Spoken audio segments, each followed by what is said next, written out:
Bienvenidas y bienvenidos. Yo soy el profesor Miguel Delgado, maestro de la asignatura Historia de tercer grado de secundaria. Me da mucho gusto poder compartir esta nueva sesión con ustedes y continuar descubriendo aspectos muy importantes de la historia de nuestro país. En esta ocasión, seguiremos estudiando las instituciones que favorecieron la consolidación del virreinato, y una de ellas, en el terreno económico, es la hacienda como unidad productiva. Pero antes de iniciar, recuerden lavarse las manos constantemente con agua y jabón por lo menos 20 segundos. Si necesitan salir, usen correctamente su cubrebocas, es decir, protegiendo nariz y boca. Mantenga la sana distancia, o sea, aléjense de los demás mínimamente 1,5 metros. Pues bien, ha llegado el momento de conocer qué es lo que vamos a aprender en esta sesión. Hoy descubriremos cuál fue la importancia de las haciendas en la Nueva España, quiénes trabajaban en ellas y en qué condiciones lo hacían. Seguramente por alguna película mexicana que hayan visto, tienen una idea acerca de lo que era una hacienda, o tal vez han tenido oportunidad de visitar un casco de hacienda o una hacienda actual. Si es así, se habrán dado cuenta de que se trata de grandes propiedades con considerables extensiones de tierra. Pero, ¿saben cómo surgieron? ¿Los tipos de haciendas que existían? ¿Cómo funcionaban? Les propongo irlo descubriendo juntos. Les advierto que necesitaremos libreta y un bolígrafo para que hagan sus anotaciones y su libro de texto para abundar en el tema. Bien, para comenzar les comparto un fragmento de las leyes nuevas promovidas por Bartolomé de las Casas en 1542 que refiere Vicente Rivapalacio en la enciclopedia México a través de los siglos. De acuerdo con Rivapalacio, las principales disposiciones que contenían dichas leyes eran que los del Consejo tuvieran especial cuidado de la conservación, buen gobierno y tratamiento de los indios, que el fiscal cuidase de saber cómo se guardaban estas ordenanzas, que las audiencias se informasen de los malos tratamientos hechos a los indios, que por ninguna causa se pudiera hacer esclavos a los indios en lo sucesivo, ni por causa de guerra, ni a título de rebelión, ni por rescate, ni de otra manera, que los indios esclavos se pusiesen en libertad, si los poseedores no mostraban título legítimo, encargando de esto a las audiencias para que lo hiciesen sin tela de juicio, sumaria y brevemente, y solo a la verdad sabida, que los indios no fuesen obligados a cargar contra su voluntad y sin pagarles por aquel trabajo, cuidándose de que la carga en donde esto no pudiera evitarse, ni fuese excesiva, ni trajese peligro de salud o de su vida, que ningún indio fuese llevado a pesquería de perlas contra su voluntad, so pena de muerte, a quien infringiese esta disposición, que se quitasen todas las encomiendas e indios que tuvieran los visorreyes o gobernadores o sus lugares tenientes, o cualquier oficiales nuestros, así de justicia como de nuestra hacienda. Prelados, casas de religión, hospitales, cofradías u otras semejantes, que se moderaran los repartimientos excesivos y de lo que se quitara se diese para el sustento de los primeros conquistadores. Que en lo sucesivo no se encomendasen ya indios, sino que en muriendo los encomenderos, su repartimiento pasase a la corona, que los oidores cuidasen de la instrucción y buen trato de los indios, que dejasen de ser encomendados. Que los tributos que debían cobrar los encomenderos fuesen tasados por los gobernadores con el objeto de que no fuesen excesivos. Prohibióse el servicio por laboríos, declarándose también que los indios de las islas de San Juan, Cuba y La Española fueran tratados como los españoles que en ellos residían. En las adiciones de Valladolid se agregó que a los conquistadores que no tuvieran indios o a los hijos legítimos de los conquistadores que estuviesen pobres, se les diera empleos de corregidores u otros con cuyos productos pudieran vivir. Y siendo menores de edad, se les diese una parte de los tributos, de los repartimientos que dejaron sus padres, que no pudiesen los encomenderos ausentarse de la provincia en donde tenían su repartimiento sin licencia del virrey, que los indios fuesen también tratados como personas libres y vasallos del rey de España, y que los presidentes y oidores de la audiencia cuidasen de la tasa de los tributos y que el encomendero que cobrase más de lo que estaba tasado, se le privase inmediatamente de la encomienda. Además, reglamentáronse por estas leyes las atribuciones y trabajos del Consejo y las audiencias. Hasta aquí la cita. Sin duda alguna se trata de una lectura muy relevante. Como sabrán, Fray Bartolomé de las Casas era un obispo español reconocido como protector de los derechos de los indígenas. Con la aplicación de las leyes nuevas, buscó que a los indígenas se les tratara como seres humanos y no como esclavos. De estas leyes, podemos destacar, de acuerdo con lo que se afirma en el texto, lo siguiente: que por ninguna causa se pudiera hacer esclavos a los indios, que los indios esclavos se pusieran en libertad, que los indios no fuesen obligados a trabajar contra su voluntad y sin pagarles, que en lo sucesivo no se encomendaran ya indios, sino que, al morir los encomenderos, su repartimiento pasara a la corona, que los indios fuesen también tratados como personas libres y vasallos del rey de España.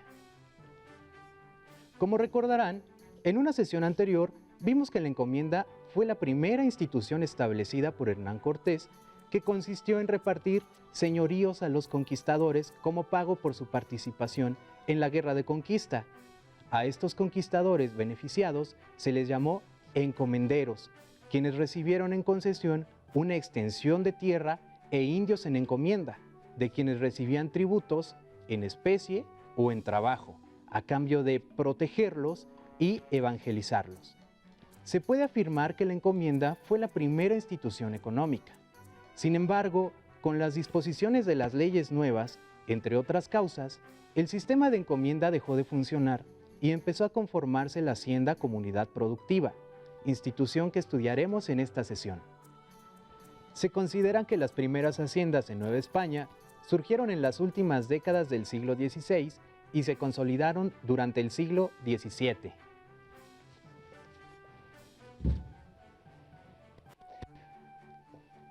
Entre las causas que favorecieron la creación de la hacienda como nueva unidad económica, se encuentra el aumento de demanda interna y externa de productos agrícolas y ganaderos. Ello obligó a los dueños de las tierras llamadas de labores agrícolas y estancias ganaderas a explotarlas de manera intensiva para incrementar la producción y poder satisfacer las exigencias comerciales. Asimismo, les demandó acrecentar su territorio. El hecho de que las tierras de labores y las estancias de ganado se conformaran por un casco o casa señorial para el dueño de la tierra, una capilla para atender a los trabajadores, viviendas para alojar a los trabajadores, establos, caballerizas, tierra para cultivo y pastoreo, facilitó su transformación a haciendas. Es decir, estas unidades productivas ya contaban con elementos esenciales, tanto habitacionales como estructurales, para hacer los nuevos establecimientos autosuficientes de producción. De acuerdo con Herbert Nickel, en su libro Morfología Social de la Hacienda Mexicana, comparte que las características estructurales primarias de la hacienda eran: a. El dominio sobre los recursos naturales de una zona, tierra y agua. B. El dominio sobre la fuerza de trabajo. Y C. El dominio sobre los mercados regionales y locales. La hacienda fue la forma de propiedad de la tierra más extendida durante el siglo XVII en Nueva España, y como institución económica producía todo lo que demandaba el comercio interno y externo. Para ello fue indispensable adquirir mayor y mejor tierra, abastecerla de agua, contratar más mano de obra, realizar obras de infraestructura que garantizara el control del comercio y obtener mayor beneficio económico. De manera general, la expansión y concentración territorial para el establecimiento de la hacienda pudo favorecerse por las siguientes acciones: la integración de los terrenos originalmente otorgados por la corona a los colonos españoles para la subsistencia a través de las mercedes reales. Se ha documentado que varias familias, por diversas circunstancias, se beneficiaron de más de una merced. La integración de varias de ellas les permitió obtener más producción y la posibilidad de comprar los terrenos colindantes y continuar incrementando el terreno. La compra de tierras de las comunidades indígenas por los españoles debido a la falta de manos para trabajarlas por la baja demográfica de su población ocasionada por las epidemias.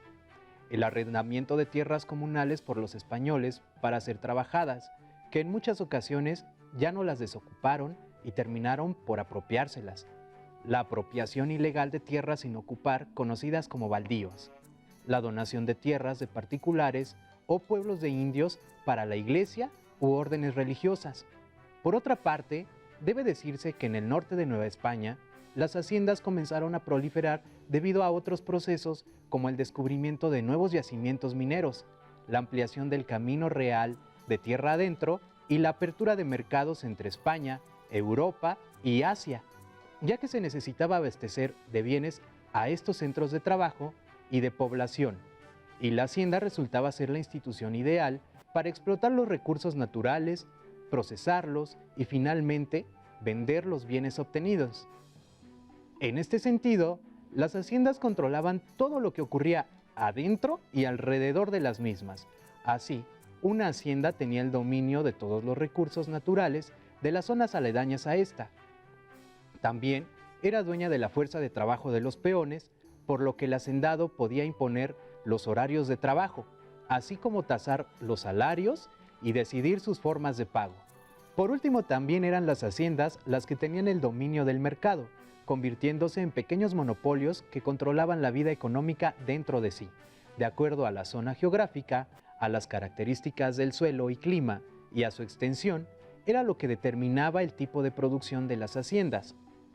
En las haciendas generalmente se llevaban a cabo actividades de índole diversa, tales como agrícolas, producción de maíz, trigo, caña de azúcar o algodón, ganaderas, cría de ovinos, caprinos, porcinos o vacunos y explotación maderera. Sin embargo, se especializaban en la producción de un determinado producto. Por ello, había haciendas cerealeras, henequeneras, pulqueras, algodoneras, azucareras, ganaderas o mineras. En esta se realizaba la manufactura del producto argentífero a través del sistema de beneficio de patio, pero todas necesitaban grandes extensiones de tierras para llevar a cabo estas tareas.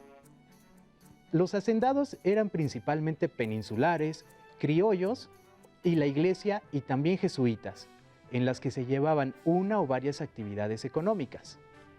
Debe especificarse que los hacendados, principalmente del norte, se beneficiaron del repartimiento de indígenas, sistema que consistía en el reclutamiento de mano de obra por la autoridad local, quien asignaba un número de trabajadores para laborar durante un tiempo en cierta hacienda. Al término, eran rotados a otra hacienda. La mayoría de trabajadores de las haciendas eran los llamados peones, muchos de ellos liberados de la encomienda como hombres libres, pero despojados de las tierras y aguas de sus poblaciones por los nuevos hacendados. Por ello, tenían la necesidad de trabajar. Generalmente las condiciones laborales resultaban desfavorables para ellos, ya que realizaban diversas actividades durante largas jornadas a cambio de un salario raquítico, en comparación con el extenuante trabajo desempeñado. Dentro de los peones se encontraban los llamados acasillados, que significa de casa, quienes eran trabajadores permanentes de la hacienda, es decir, vivían en ella y ahí mismo recibían otras prestaciones como pequeñas parcelas de tierra para cultivar más. Jan Meyer, historiador francés nacionalizado mexicano, afirma que algunas crónicas describen a los peones acasillados, quienes podían vivir en el paraíso o en el infierno, dependiendo de la región, la época y la hacienda. Otras investigaciones, principalmente acerca de las haciendas azucareras, describen el trabajo de los esclavos y las eternas jornadas a las que fueron sometidos y las paupérrimas condiciones en que vivieron. Ahora, pongamos atención al siguiente relato referido por Mónica Niembro Gaona y Rodolfo Telles Cuevas en su artículo Historia y mestizaje de México a través de su gastronomía. La comida cotidiana en las haciendas era un vivo reflejo de la riqueza y variedad de platillos que posee la cocina tradicional mexicana, fruto de las aportaciones indígena y española, y multiplicada en estilos y características a lo largo de las diferentes regiones del país. A cualquier hora que llegaran los señores y sus invitados, había quien les preparara rica y abundante comida típica. Las haciendas ganaderas, además de producir carne, también se beneficiaban de los derivados de los animales, como los lácteos, para que estos fueran de mejor calidad. En algunos casos, el hacendado mandaba del extranjero a expertos en innovaciones, como el caso de los quesos. Empero, la gastronomía en las haciendas no era la misma para todos. Los peones comían frijol, arroz, maíz, chile y tortillas. Y si bien les iba, en algunas haciendas más benévolas se les servían proporciones de carne y leche, y la ración era de acuerdo con el número de miembros que conformaban la familia. Aquellos en días de fiesta hacían mole de guajolote o pollo, según lo que criaran ellos mismos en sus pequeñas casas. Las bebidas eran variadas e iban desde el chocolate, tés de hierbas, cacao molido y entablillado, mezclado con leche o agua, según el gusto o el poder adquisitivo, hasta las alcohólicas como aguardiente de variedad, mezcal y tequila, sin olvidar el pulque para los peones de la hacienda, o el curado de pulque que en las festividades algunos amos se dignaban probar para satisfacer a la peonada. El aguardiente era realizado de formas múltiples como el de caña, de tuna, de membrillo, de fresa o nanches, así como la sidra en la zona poblana. Se me despertó el apetito y se me antojó un chocolate, pero estamos cerca de concluir la sesión. Antes vamos a recordar que el primer sistema productivo en Nueva España fue la encomienda, y el antecedente directo de la hacienda fueron las tierras de labor y las estancias de ganado. El origen de esta unidad productiva fue la demanda de los bienes agrícolas y ganaderos.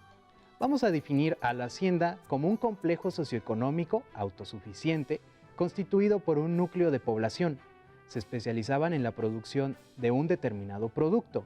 Por ello, existieron cerealeras, enequeneras, pulqueras, azucareras, ganaderas o mineras. La estructura de la hacienda estaba constituida generalmente por una barda, una casa, un acueducto y capillas. Además, era el núcleo de relaciones sociales y su organización buscaba la exportación de sus productos.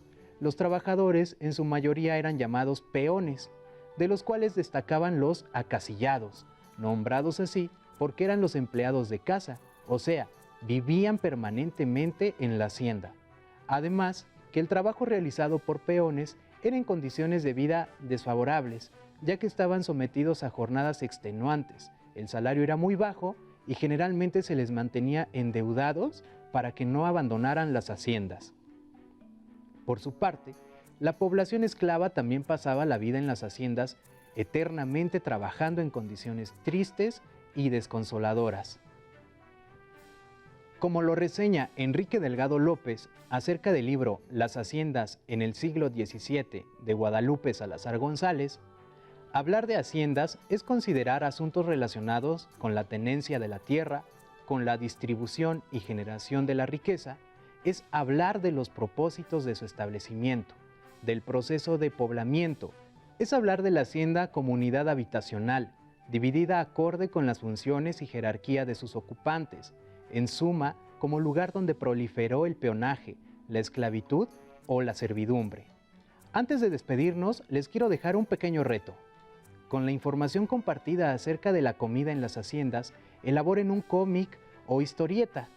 Pueden realizarlo de manera artesanal dibujando las viñetas en su cuaderno o, si está en sus posibilidades, empleen un programa digital.